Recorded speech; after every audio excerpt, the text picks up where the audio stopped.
ആപ്കി അദാലത്തിൽ champion boxer Mary കോമിന്റെ മേലുള്ള കുറ്റാരോപണം. ഇവർ അനാവശ്യമായി വഴക്കുണ്ടാക്കുന്നു എന്നുള്ളതാണ്. മേരികോം, അതായത് സ്പോർട്സിലുള്ള എല്ലാവർക്കും അറിയാം താങ്കൾക്ക് തോൽവി സഹിക്കാൻ പറ്റില്ല. അതെ, പരാജയം എനിക്കിഷ്ടമല്ല. എപ്പോഴും ജയിക്കണം. എനിക്ക് തോൽക്കുന്നത് ശരിക്കും ഇഷ്ടമല്ല. കാരണം എന്റെ പ്രയത്നം, how much I give, how much I paid. മറ്റുള്ള അത്ലറ്റുമായി ഞാൻ എന്നെ കമ്പയർ ചെയ്യില്ല. അതായത് ട്രെയിനിങ് സിസ്റ്റം ഉണ്ടല്ലോ, എന്റെ എനർജി ലെവൽ വേറെ പോലെ ആയിരിക്കും. എക്സ്ട്രാ ട്രെയിനിങ് എടുക്കും. ഗുഡ്. അതുകൊണ്ട് എനിക്ക് തോൽവി ഇഷ്ടമല്ല. അതായത് ടോക്കിയോ ഒളിമ്പിക് സംഭവം എല്ലാവർക്കും ഓർമ്മയുണ്ട്. താങ്കളെ വിജയായി കരുതി, താങ്കളാണ് ജയിച്ചതെന്ന് താങ്കൾ തന്നെ കരുതി. പക്ഷെ അതിനുശേഷം റഫറി താങ്കൾ തോറ്റതായിട്ട് അനൗൺസ് ചെയ്തു. അതായത് ടോക്കിയോ ഫൈറ്റിൽ ആദ്യം എന്തോ പ്രശ്നമുണ്ടായിരുന്നു. ഞാൻ ഇന്ത്യ ജെർസിയിട്ട് വിജയിച്ചു. അതിനുശേഷം സെക്കൻഡ് റൗണ്ടിൽ ആ ഫൈറ്റിൽ, അപ്പോഴാണ് സെക്കൻഡ് റൗണ്ട് കഴിഞ്ഞത്. അതിനുശേഷം നെക്സ്റ്റ് ഫൈറ്റിലേക്ക് ഞാൻ പോവുകയാണ്.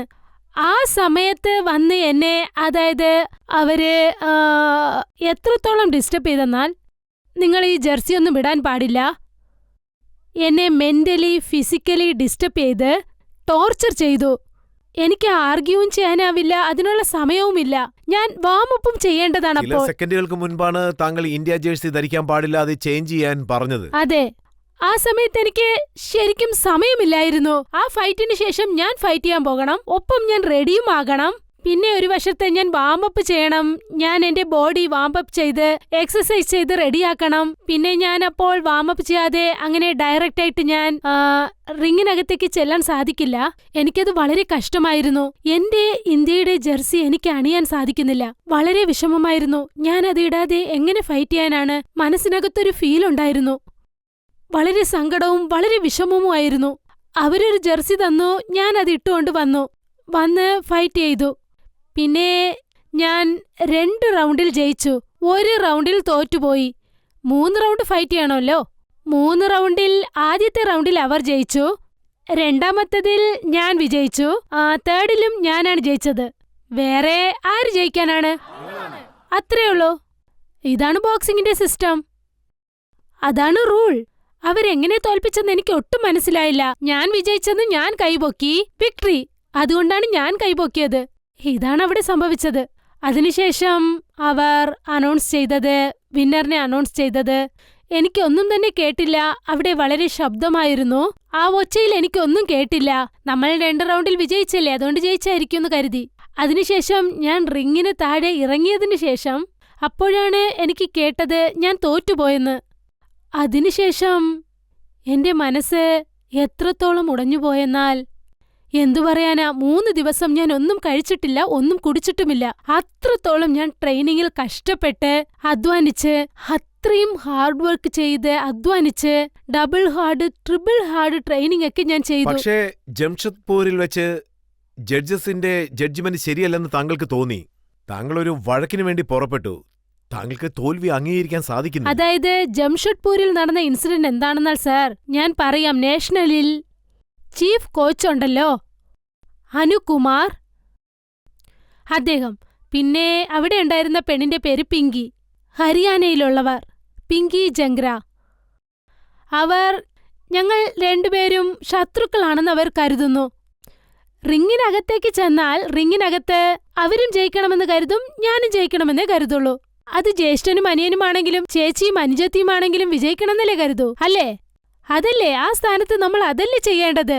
ആരാദ്യം ചെല്ലണം, ആര് ജയിക്കണമെന്നത് നമ്മുടെ ശക്തി കൊണ്ടല്ലേ നമ്മൾ കളിക്കേണ്ടത്. നമ്മുടെ സ്മാർട്ട്നെസ് ഉപയോഗിച്ച് നമ്മൾ വിജയിക്കണമെന്ന് കരുതും. അതുപോലെ ഞാനും റിങ്ങിനകത്ത് ചെന്ന് വിജയിച്ചിട്ട് വന്നു. പക്ഷേ അതിനുശേഷം അവരുടെ മനസ്സിൽ എന്തു തോന്നിയെന്ന് എനിക്കറിയില്ല. ഹരിയാന, മണിപ്പൂർ, ഇത് ഡൽഹി, ഇത് പഞ്ചാബ്, ഇത് UP, ഇങ്ങനെ പറഞ്ഞ് എല്ലാരെയും ശത്രുക്കളാക്കി. ഇത് ഏത് രീതിയിലുള്ള കളിയാണെന്ന് എനിക്ക് മനസ്സിലായില്ല. ഗ്രൂപ്പായി തിരിച്ച് ഞങ്ങൾ എല്ലാരെയും ഓരോ മൂലയിൽ ഒതുക്കിക്കളഞ്ഞു. നോക്കൂ, ഞാൻ പറയുന്നത് സത്യമാണ്. എന്റെ ക്ഷമ നഷ്ടപ്പെട്ടു. ഞാൻ ഒരുപാട് പ്രയത്നിച്ചാണ് ഇവിടെ വന്നത്. എങ്ങനെ പറയാമെന്നാൽ എന്നെ ഒരു പട്ടിയെപ്പോലെ ഞങ്ങൾക്ക് ട്രെയിനിങ് നൽകിയിട്ടുണ്ട്. ആ കോച്ച് ഒരു ക്വാളിഫൈഡ് ആയ ആളെ അല്ല. അദ്ദേഹം വോളിബോൾ കോച്ചാണ്. വോളിബോൾ കോച്ചിനെ ബോക്സിംഗ് കോച്ചായി മാറ്റി വച്ചിരിക്കുകയാണ് സർ. വോളിബോൾ കോച്ചിന് ബോക്സിംഗിനെ കുറിച്ച് എന്തറിയാനാണ്?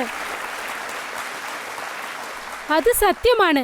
അദ്ദേഹം ഒരു ചീഫ് കോച്ചായി വന്നല്ലോ. ബോക്സിംഗിൽ ആര് ചീഫ് കോച്ചായി വരുന്നോ അവരുടെ കരിയർ അച്ചീവ്മെന്റിനെ നോക്കണം. നാഷണൽ പോലും കളിച്ചിട്ടില്ല. നാഷണലിൽ വെറും പാർട്ടിസിപ്പേറ്റ് മാത്രമാണ് ചെയ്തത്. ഏതോ കോളേജിലെ യൂണിവേഴ്സിറ്റിയിൽ കളിച്ചിരിക്കുന്നു. അതിനുശേഷം ബോക്സിംഗിൽ എന്തോ ഡിപ്ലോമോ ചെയ്തിരിക്കുന്നു. പിന്നെ അദ്ദേഹം കോച്ചായത്രേ. മര്യാദയ്ക്ക് ഒരു പഞ്ച് പോലും ചെയ്യാൻ അറിയില്ല. ഇങ്ങനെ അടിക്ക്, അങ്ങനെ അടിക്ക്, ഇതടിക്ക്, അങ്ങനെ ചെയ്യേ. നീ എന്നെ പഠിപ്പിക്കാണോ? പക്ഷേ എന്ത് ചെയ്യാനാ? ഞാൻ ഡിസ്റെസ്പെക്റ്റ് ഒന്നും ചെയ്യാറില്ല. Yes sir, yes ma'am, yes sir, yes ma'am. ഇങ്ങനെ എനിക്കകത്ത് തന്നെ എന്റെ സ്ട്രാറ്റജി, എന്റെ ടെക്നിക്, എന്റെ സ്കില്ല് ഉപയോഗിച്ച് ഞാൻ മാനേജ് ചെയ്തോളും. പക്ഷേ ചില സമയത്ത് എനിക്ക് തോന്നും, എന്റെ ദൈവമേ ഇതിങ്ങനെ ആയല്ലോ എന്ന്. മനസ്സിലപ്പോ തോന്നിയിരുന്നോ ഇയാൾക്കൊരു നല്ല പഞ്ച് കൊടുത്താൽ എന്താ? ചില സമയത്ത് എനിക്ക് അങ്ങനെ തോന്നിയിട്ടുണ്ട്. ചില സമയത്ത് നമുക്ക് അങ്ങനെ തോന്നും, ഇവൻ ഓവറായിട്ട് സംസാരിക്കുന്നു, അടിച്ചിവന്റെ മൂക്ക് പൊട്ടിച്ചാലോന്ന്. ബീങ് എ ഗേൾ, അതായത് ഒരു പെണ്ണായിട്ട്, അതും ഞാൻ പ്രൂവ് ചെയ്ത് കാണിച്ചു കഴിഞ്ഞു. ആൻഡ് അതിനുശേഷം കല്യാണം കഴിഞ്ഞു. കല്യാണത്തിന് ശേഷവും ഞാൻ പ്രൂവ് ചെയ്ത് കാണിച്ചു കഴിഞ്ഞു. കല്യാണത്തിന് ശേഷം ഒന്നും മാറില്ലെന്ന് ഞാൻ പ്രൂവ് ചെയ്തു. പ്രൂവ് ചെയ്യാനൊന്നും തന്നെ ഇല്ല. Back to back. Thank you, വളരെ നന്ദി. പിന്നെ ഞാനൊരു അമ്മയായതിനു ശേഷം വീണ്ടും ബാക്ക് ടു ബാക്ക്. എത്ര പ്രാവശ്യം world championship back to back consistently ഞാൻ വാങ്ങിയിട്ടുണ്ടല്ലോ. ഞാൻ അമ്മയായതിനു ശേഷം വീണ്ടും വേൾഡ് ചാമ്പ്യൻഷിപ്പായി. പിന്നെ അടുത്ത ഒളിമ്പിക്സിൽ ഞാൻ ഇല്ലായിരുന്നു. അതിനുശേഷം ഞാൻ 4 ടൈംസ് മെഡൽ ജയിച്ചിട്ട് വന്നിട്ടുണ്ട്. എനിക്ക് ഗോൾഡ് ജയിക്കാനായില്ല. അത് തീർച്ചയായും എനിക്ക് നല്ല വിഷമമുണ്ടായിരുന്നു. നമ്മുടെ നാട്ടിനു വേണ്ടി തീർച്ചയായും ഞാനും ഗോൾഡ് മെഡൽ ജയിക്കണമെന്നാണ് കരുതിയത്. അപ്പോൾ അത് എന്റെ കാറ്റഗറിയിൽ ഇല്ലായിരുന്നു. പിന്നെ ഞാനൊരു ഹയർ കാറ്റഗറിയിൽ കളിച്ച് ചെറിയ തോതിൽ ഞാൻ മെഡൽ ജയിച്ചിട്ട് വന്നിരിക്കുകയാണ്.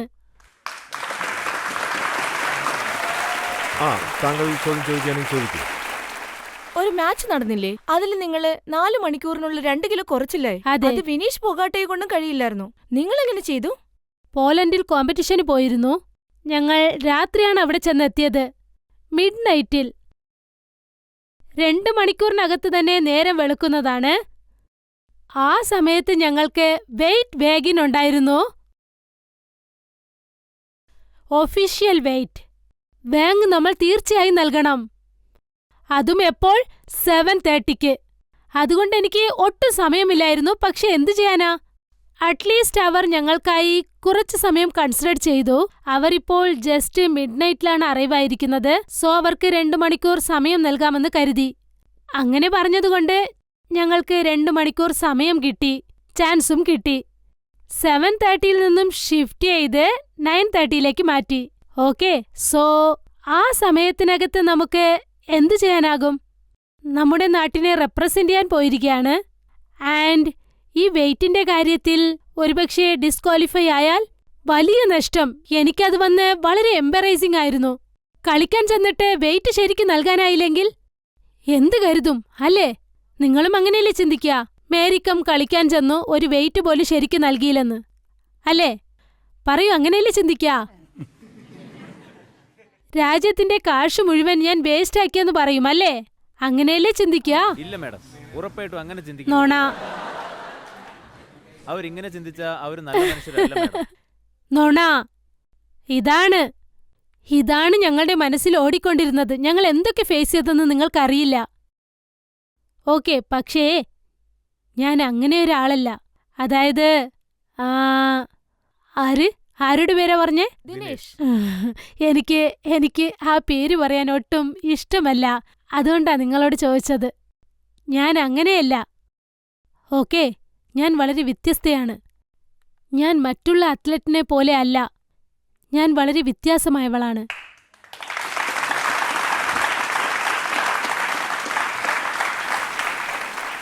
ഒരു തീരുമാനം എടുത്താൽ എടുത്തതാണ്.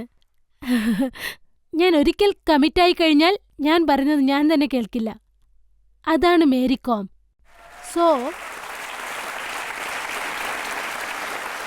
ഞാൻ കണ്ടിന്യൂസ് ആയിട്ട് സ്കിപ്പിംഗ് റോപ്പ് 2 മണിക്കൂറിനകം 1 കിലോയാണ് കുറയ്ക്കാൻ സാധിച്ചത്. എന്തുകൊണ്ടാണ് അങ്ങനെ ആയത്? അപ്പോൾ എനിക്ക് മനസ്സിലായില്ല. മൈനസിലായിരുന്നു. പിന്നെ ഞങ്ങൾക്ക് ഒരു കിറ്റ് നൽകി സർ. വാം ക്ലോത്തുമില്ല, അതിലൊന്നുമില്ല. വാം ക്ലോത്ത്, ജാക്കറ്റ്, ഓവർകോട്ട്, അതിലൊന്നും തന്നെ ഇല്ല. ദൈവമേ, എക്സ്ട്രാ ഒന്നും തന്നെ തന്നില്ല. ഞങ്ങൾക്ക് ഒരേ കിറ്റാണ് ശിവനരേഷ് നൽകിയത്. ബെഡ്ഷീറ്റ് തന്നു, അത് വളരെ തണുപ്പായിരുന്നു. അതിനകത്ത് ആ കുഷൻ പോലും ഇല്ല. ശരീരം വാമാക്കുന്നത് പോലെ ഒന്നുമില്ല. എനിക്കപ്പോൾ എന്തു ചെയ്യാനാകും പറയൂ? പുറത്തു ചെന്നാൽ ശരീരം ഉറഞ്ഞു പോകുന്നത് പോലെ വല്ലാതെ ആയിപ്പോകുന്നു. ശരിക്കും അത്രയ്ക്ക് മൈനസ് ടെമ്പറേച്ചർ. വളരെ കഠിനമായിരുന്നു മൈനസ് ടെമ്പറേച്ചർ. ഒന്നും ചെയ്യാനായില്ല. ഒരു ചെറിയ റൂമുണ്ടായിരുന്നു. അതിനകത്ത് സ്കിപ്പിംഗ് ഞാൻ ചെയ്തുകൊണ്ടേയിരുന്നു. ഹൗ പാവം, ഞാനത് പ്രയത്നിച്ചുകൊണ്ടേയിരുന്നു. പക്ഷേ നഷ്ടപ്പെട്ടുപോയി എന്റെ ധൈര്യം മുഴുവൻ. അത് വലിയ തെറ്റാണ്. അത് ഞാൻ 100 ഗ്രാം കുറയ്ക്കേണ്ട ആവശ്യമുണ്ടായിരുന്നു. അത് ഞാൻ ആ കമന്റ് പറയാൻ ആഗ്രഹിക്കുന്നില്ല. നഷ്ടം നമുക്ക് തന്നെയാ. മെഡൽ കിട്ടിക്കഴിഞ്ഞു ആൾറെഡി. പറയൂ, സിൽവർ കിട്ടിയിരിക്കുകയാണ്.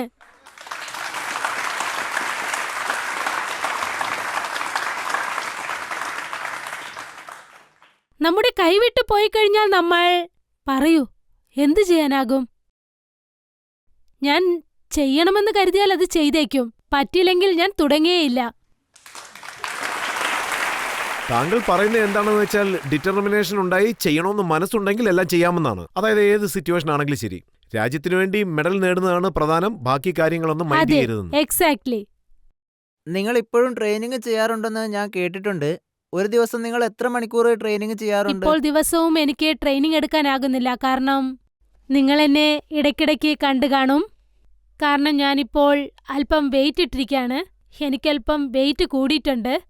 പക്ഷേ എനിക്കിത് കുറയ്ക്കുന്നത് വളരെ എളുപ്പമാണ്. ചിന്തിച്ചാൽ വലിയ സമയമാകില്ല.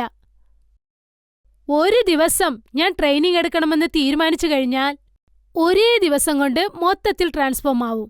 മാഡം, നിങ്ങളെ ഇൻസ്പിറേഷനായി കണ്ടുകൊണ്ടാണ് ഞങ്ങൾ ട്രെയിനിങ് Very ചെയ്യുന്നത്. nice. നിങ്ങൾ ഞങ്ങൾക്ക് 2-3 മാജിക് പഞ്ചസിൽ ട്രെയിനിങ് തരാൻ ഓ, പറ്റുമോ? പ്ലീസ് മാം. അതും ഈ ഡ്രസ്സിലോ? മാം, ഞാൻ തീർച്ചയായും. ഗ്ലൗസും ഇങ്ങോട്ട് കൊണ്ടുവന്നിട്ടുണ്ട്. ഓഹോ, ഗ്ലൗസോട് കൂടിയാണോ ഇവിടെ വന്നിരിക്കുന്നത്? Yes ma'am. ഓ ഹോ ഹോ ഹോ ഹോ. വരൂ. സാർ അലോ ചെയ്തു കഴിഞ്ഞു. ആ, നിങ്ങൾ മേരികോമിന്റെ റിയൽ ഫൈറ്റ് കണ്ടിട്ടില്ലല്ലോ അല്ലേ? എന്താ ശരിയല്ലേ? ആശംസകൾ മാഡം, നിങ്ങൾ ഇതിനെ ആ. ജയിക്കുള്ളൂ. നിങ്ങൾ ബോക്സിംഗ് പഠിക്കുന്നുണ്ടോ? എപ്പോ മുതലാ പഠിക്കുന്നേ? എത്ര ദിവസങ്ങളായി പഠിക്കുന്നു? 4 years ma'am. 4 years. Yeah. You play national Yes also. Ma'am. Okay. Silver medal. Very nice. Thank you ma'am. Okay.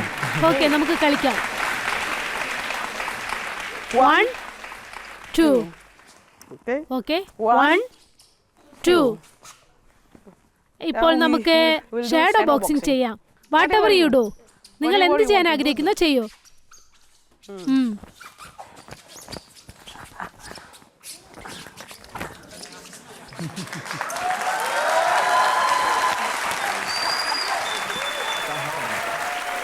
ചെറുതായി ടച്ചിങ് ചെയ്യാമോ? ടച്ചിങ് ചെയ്യാമോ? Okay ma'am. രണ്ടുപേരോടൊപ്പം ഞാൻ ഫൈറ്റ് ചെയ്യില്ല. അതായത് ഓരോ ഓപ്പണന്റിനോടൊപ്പം ഒരാളോടൊപ്പമേ ഫൈറ്റ് ചെയ്യൂ. സോ വരൂ. Madam, Okay. രണ്ടുപേരെ നോക്കൗട്ട് ചെയ്തേക്ക്. ആ, എങ്ങനെ ഇങ്ങനെ അടിക്കട്ടെ? നിങ്ങൾ എന്തായി പറയുന്നേ?